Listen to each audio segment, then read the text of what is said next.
Okay, நம்ம கிளாஸில் வந்து பார்த்தீங்கன்னா இதுக்கு முன்னாடி நம்ம ராசியை பற்றி பார்த்தோம், கிரகங்களை பற்றி பார்த்தோம். இப்போ நட்சத்திரங்களை பற்றி பார்க்க போகிறோம்.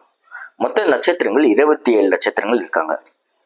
யார் யாருன்னு சொல்லி பார்த்தீங்கன்னா அஸ்வினி, பரணி, கிருத்திகை, ரோகிணி, மிருகசீரிடம், திருவாதிரை, புனர்பூசம், பூசம், ஆயில்யம், மகம், பூரம், உத்திரம், அஸ்தம், சித்திரை, சுவாதி, விஷாகம், அனுஷம், கேட்டை, மூலம், பூராடம், உத்திராடம், திருவோணம், அவிட்டம், சதயம், பூரட்டாதி, உற்றத்தாடி, ரேவதி அப்படின்ற போல் 27 நட்சத்திரங்கள் இருக்காங்க.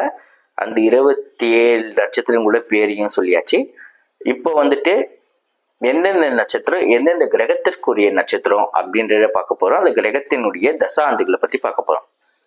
அஸ்வினி, மகம், மூலம் இந்த 3 நட்சத்திரம் கேதுவுடைய நட்சத்திரங்கள். கேதுவுடைய தசாண்டுகள் 7 வருஷம். பரணி, பூரம், பூராடம் சுக்கிரனுடைய நட்சத்திரம். சுக்கிரனுடைய தசாண்டுகள் 20 வருஷம்.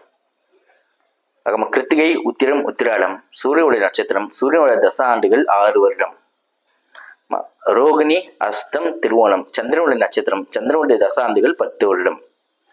மிருகசீரிடம், சித்திரை, அவிட்டம் இது 3 செவ்வாயுடைய நட்சத்திரம். செவ்வாயுடைய தசாண்டுகள் 7 வருடம். திருவாதிரை, சுவாதி, சதயம் இது 3 ராகுவுடைய நட்சத்திரம். ராகுவுடைய தசாண்டுகள் வந்துட்டு பார்த்தீங்கன்னா 18 வருடம்.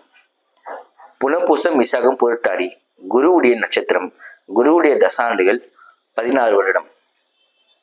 அதுக்கப்புறமா பார்த்தீங்கன்னா பூசம், அனுஷம், உத்திரத்தாதி இது 3 சனி பகவானுடைய நட்சத்திரம். சனியுடைய தசாண்டுகள் 19 வருடம். ஆயில்யம், கேட்டை, ரேவதி இது 3 புத பகவானுடைய நட்சத்திரம். புத பகவானுடைய தசாண்டுகள் எவ்வளோன்னு சொல்லி பார்த்தீங்கன்னா 17 வருடம். மறக்காமல் நம்ம சேனலை சப்ஸ்கிரைப் பண்ணிக்கோங்க, பெல் ஐக்கான்ஸை கிளிக் பண்ணிக்கோங்க. அப்போ தான் நம்ம போடுற அடுத்த அப்டேட்ஸ் உங்களுக்கு கிடைக்கும். தேங்க்யூ.